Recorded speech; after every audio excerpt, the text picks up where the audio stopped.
Whitehall, 1212. This is Scotland Yard.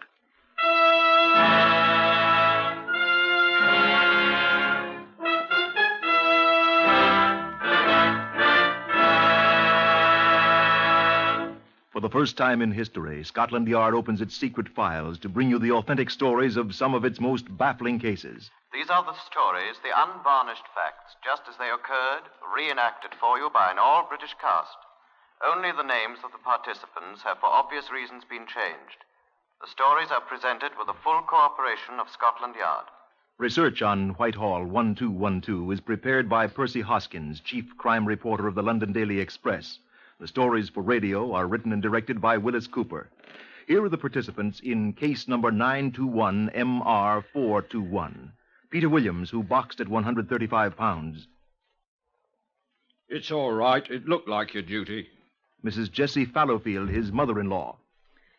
It'll come out all right one of these days, I'm sure. Sir Brendan O'Neill, Home Office pathologist at Scotland Yard. We're doing the best we can do. Iris Williams, who resembled her mother. No, not to the police station. No! Chief Inspector Oscar Ford of Scotland Yard. On the morning of 19th November 1943, two engineers employed by a Bedfordshire town discovered something floating, half submerged, in the waters of the River Lee. Now, if you'll come with me down the corridor here to the Black Museum, I'll show you what they found. Come along, please. This is Scotland Yard's Black Museum, of which you may have heard. Chief Superintendent John Davison doesn't seem to be here. Oh, John. Who is it? It's Austin Ford, John. Oh, be with you at once. Chief Superintendent Davison is the custodian of the Black Museum.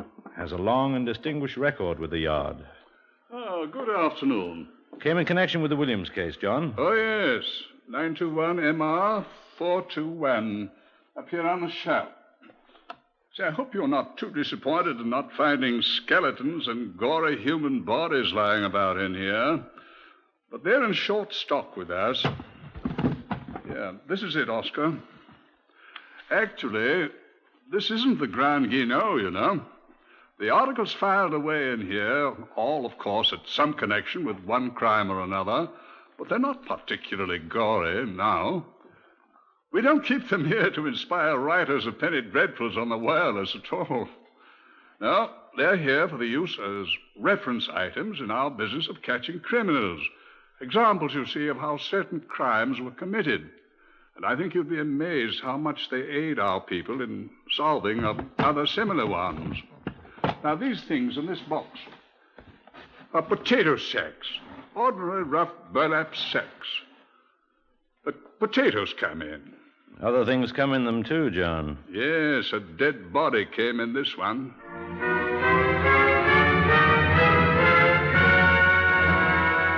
Clammy rain mixed with snow had been falling all day when I arrived at the riverbank, 40 miles north of London.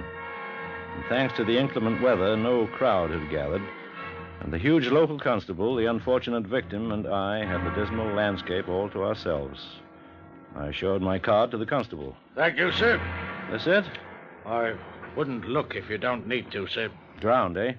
Not only drowned, sir. Oh. Doctor's just left, sir. They'll be coming to take her to the mortuary. Her? He thinks it was a woman.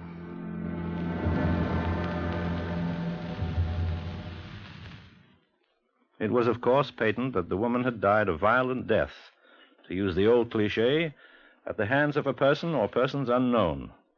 Our job was not only to find that person or persons unknown, but first to establish the identity of the unfortunate young woman who had worn potato sacks as her ultimate garment. A homicide is a very personal thing. The relations between victim and killer that exist before the deed are most important in discovering the latter.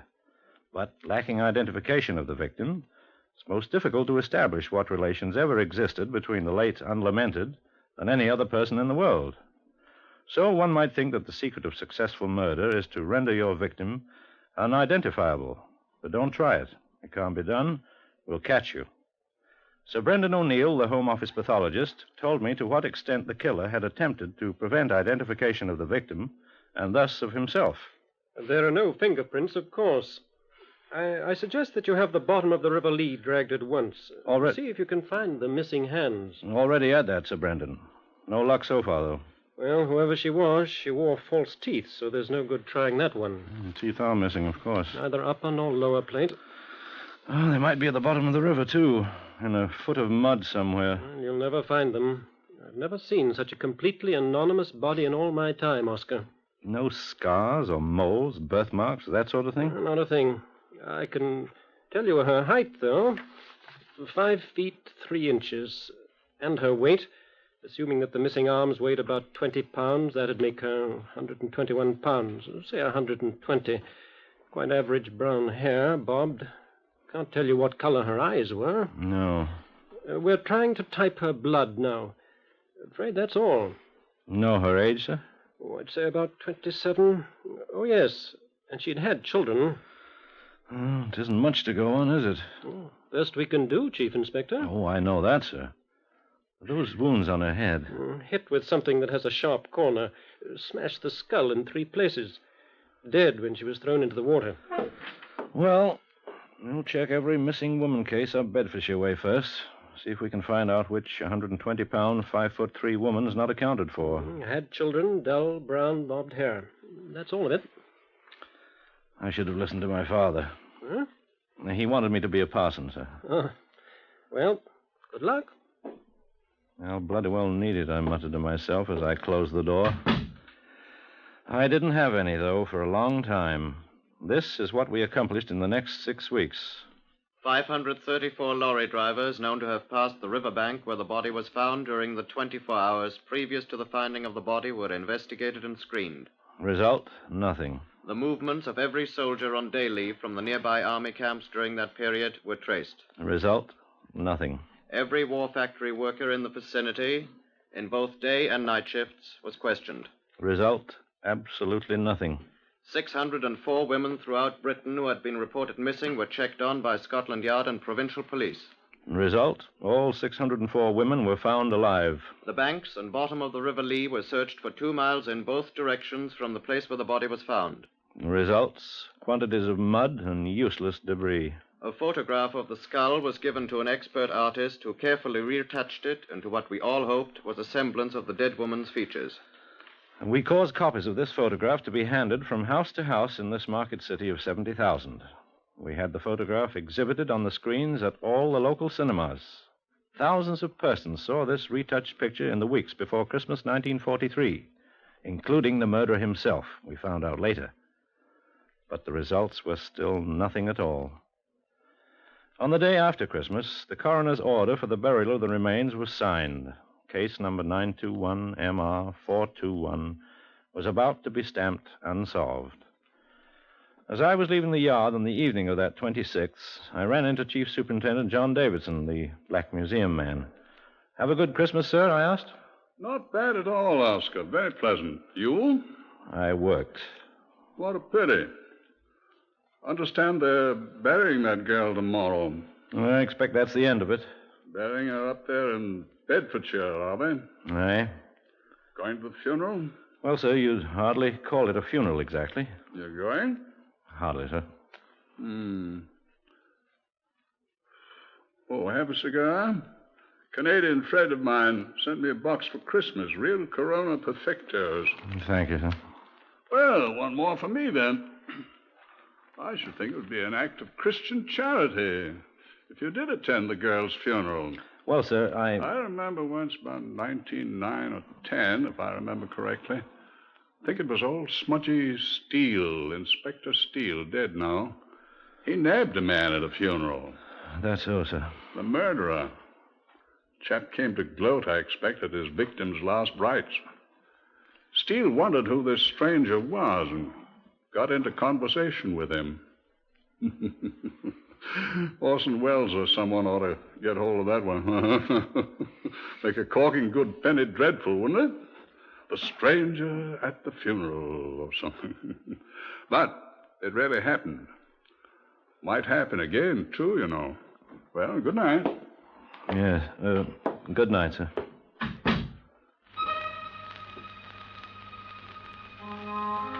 And so I rode 40 miles to a market town on a dismal day after Boxing Day, to a grimy little cemetery not far from one of the hat factories for which the town is celebrated. The 2 second assistant sextons were shoveling the frozen clods into the raw new grave as I walked away from there, with the huge constable and the young army chaplain who had been summoned away from a nearby officers' mess to officiate. The cemetery was deserted, except for us. The murderer hadn't been in attendance after all. The big constable and I walked on past the hat factory whilst the young chaplain left to go back to his unfinished lunch. It was cold, streets almost deserted. The policeman talked about the tug of war at the last summer's police game. I give you my word, sir. I never saw such a team as them blokes from the city police. Not a man less than 15 stone amongst them, and coot blow, that anchor man. Well, that chap weighed not a pound less than 17 stone, and strong. Oh, a ruddy bull. Name of Brian O'Brien from Galway originally. I thought I should have died laughing, sir. The way that belt nearly cut him in two. Yeah. He sunk them great heels in, and he huffed and he puffed. What's the matter with you, young lady? Nothing the matter with her voice. Oh, now, what's the matter, dear? I want my mommy. Oh, she's lost. Best take her to the nearest police station, eh?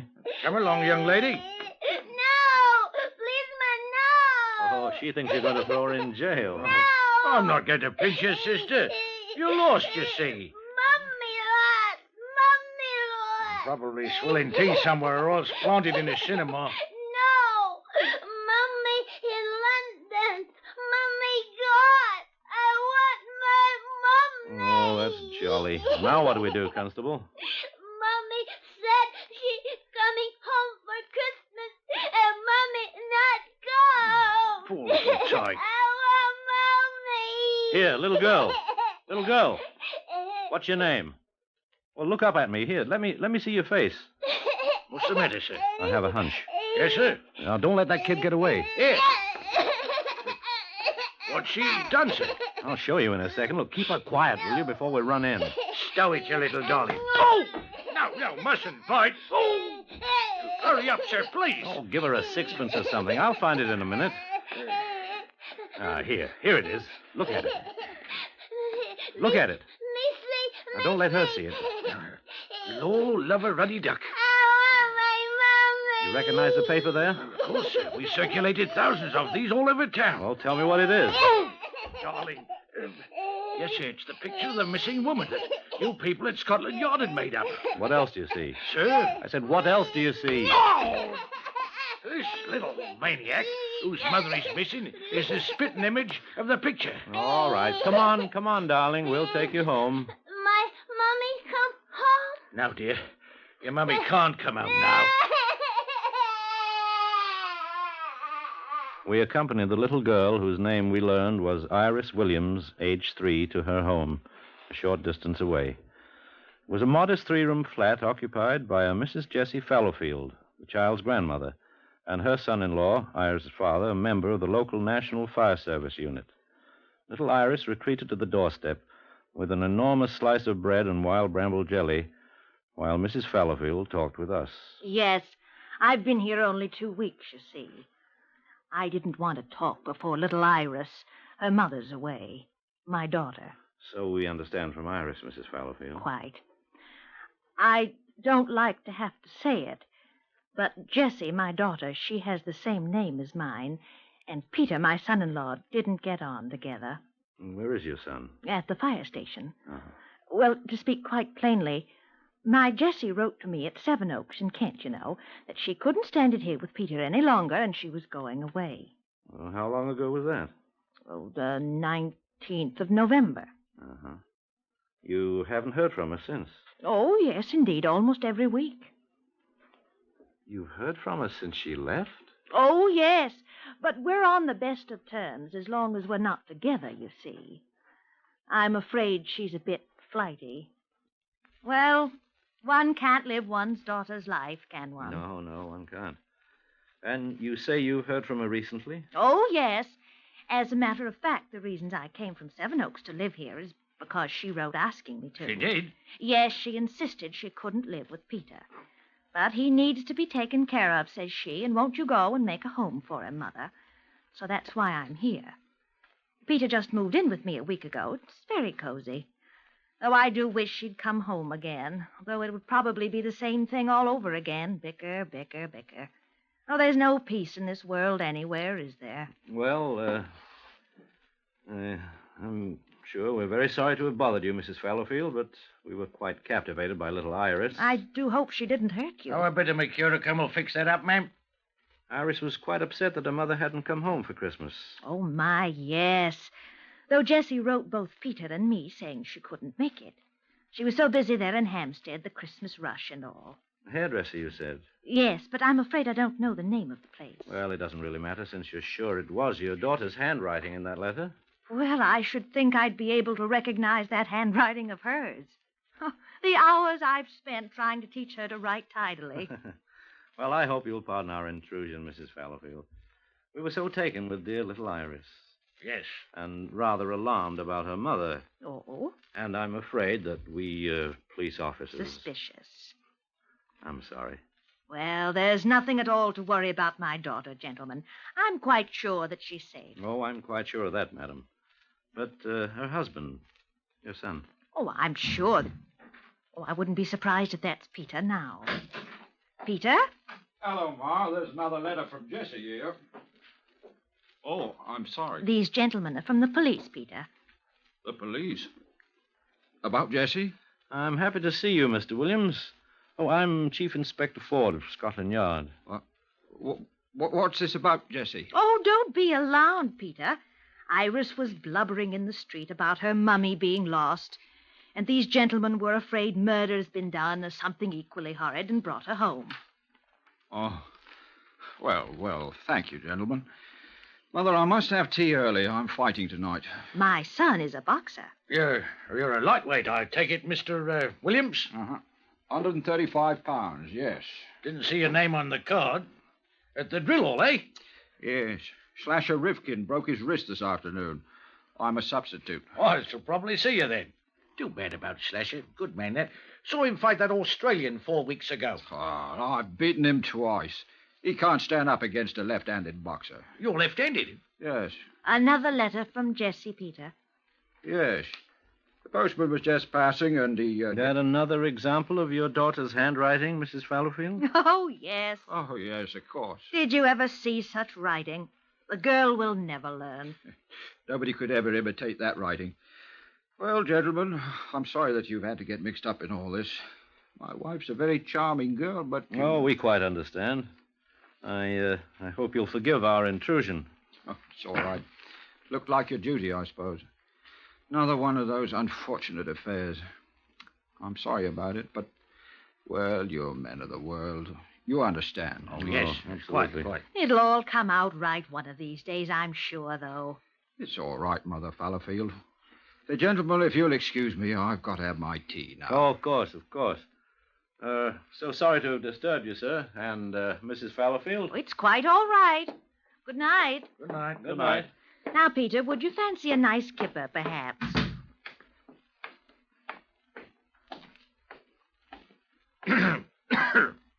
Well, what did you think? Sir, I've done a bit of boxing in my time, too. What? One thing I learned many years ago. Yes? Never trust a left-handed boxer.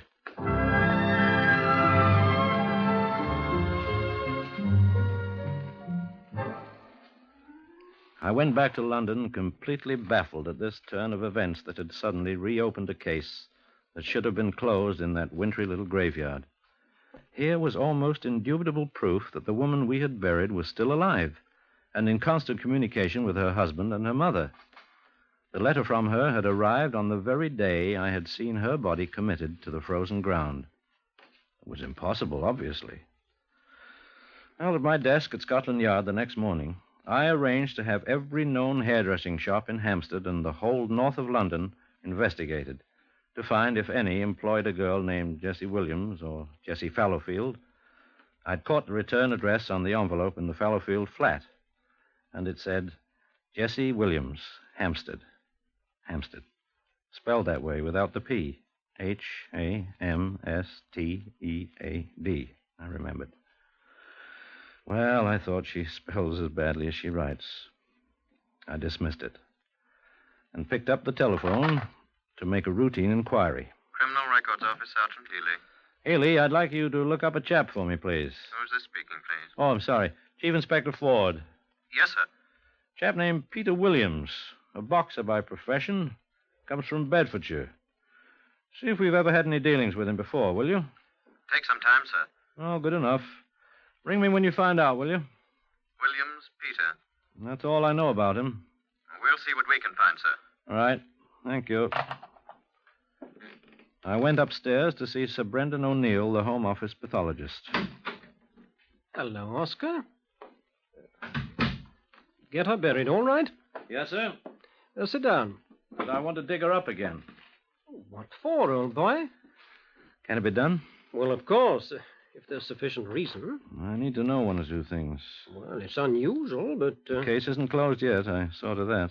Well, if her relatives don't raise the row... We haven't been able to find any relatives, sir. Oh, that's right, isn't it? Well, in that case, dig her up. Right, sir. Then we can have her sent down here, and I'll need your personal assistance, Sir Brendan. For what? I want to find out some things. Oh, I can't tell you her name, Oscar. Perhaps I can. Well, what do you want me to do, then? Help me to find a very clever murderer, sir.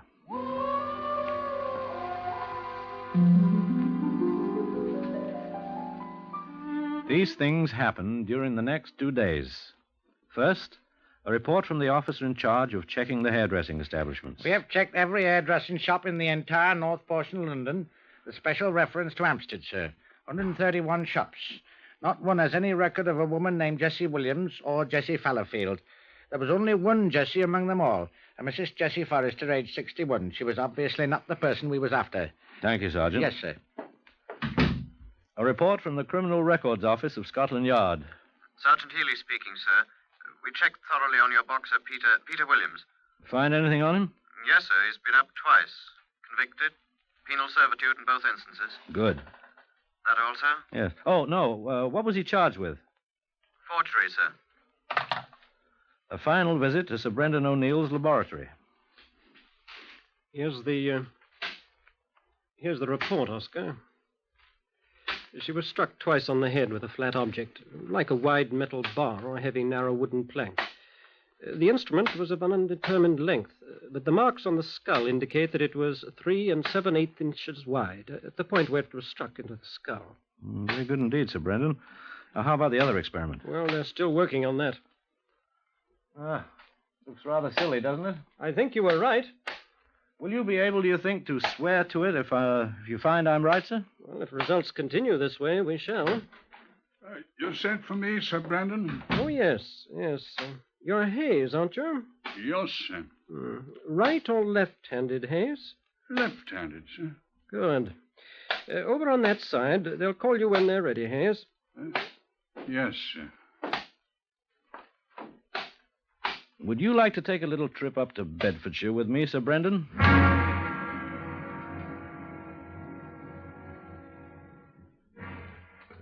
My constable friend from the tug-of-war team had briefed me on how to find the little house where the boxer Williams had lived with his wife Jessie before she went away, as he said, to Hampstead, before he had gone to live with her mother.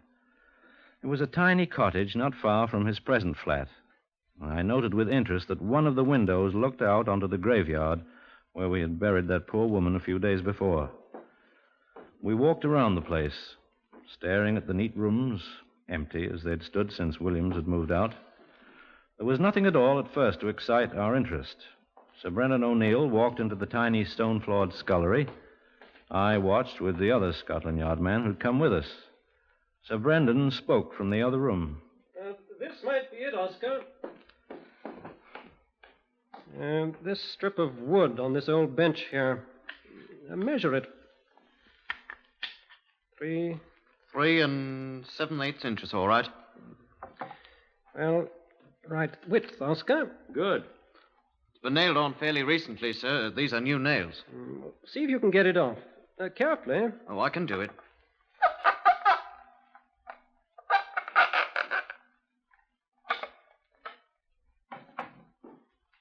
Hand me the parcel, Oscar. What's that, sir? It's a skull. Never mind it. The piece of wood. You've been here before, madam. Fits the scars perfectly, Oscar. I think we've got... That him? Right inside, Mr. Williams, if you please. That's him. Back here in the scullery, Constable. Right, sir. Good afternoon, Mr. Williams. Hello, Inspector. Ford, Scotland Yard, sir. I'm afraid I don't quite understand. Why, we'll try to show you, Mr. Williams. I really haven't much time. Now, that's enough, Constable. What? A few things, Mr. Williams. Now, what's the name of that place that your wife writes to you from? Why, Hampstead. How do you spell that? Why, Hamstead. How interesting. That's the way it's spelled on those letters from your wife, isn't it? Isn't that right? That's the way I always spelled it. Exactly. This object is the skull of a woman. Shall we say, resembled your wife in many ways? I don't know. May I have the club, Sir Brendan? Thank you. This heavy plank, which has been once removed from this stool here and been replaced, fits the scars on the skull exactly. You see? Now, look here, I don't know about... Watch him, Constable. I'm watching him, sir. And Sir Brendan O'Neill here conducted certain experiments with this poor relic of the woman who so closely resembled your wife, Mr. Williams. A large number of men... 141. 141 men struck at this skull, which was placed where a standing woman's head might be. What is this nonsense? I'm afraid it's far from nonsense, Williams. None of the right-handed men were able to strike the skull at all in the region of the scars. But every left-handed man could. Steady, Lefty. Peter Williams, I arrest you on a charge of willful murder of your wife, Jessie Williams. And I warn you that anything you may say will be taken down in writing and may be used in evidence. Do you wish to make a statement at this time?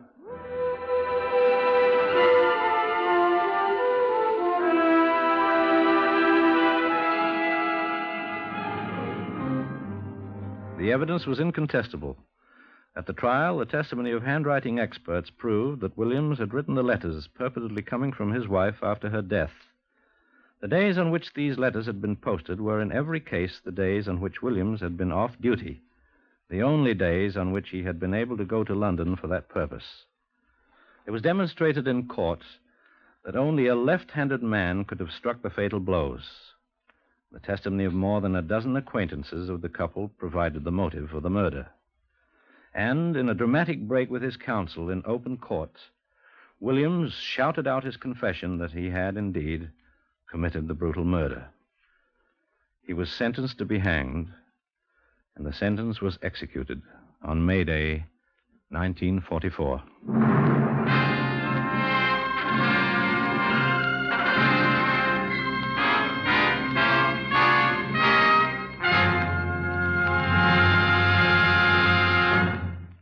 You have heard another in the series Whitehall 1212, compiled by special permission from the official files of Scotland Yard.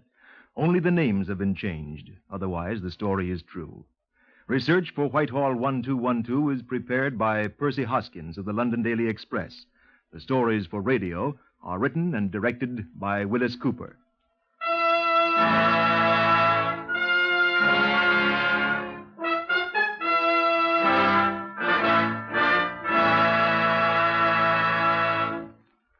Three chimes mean good times on NBC.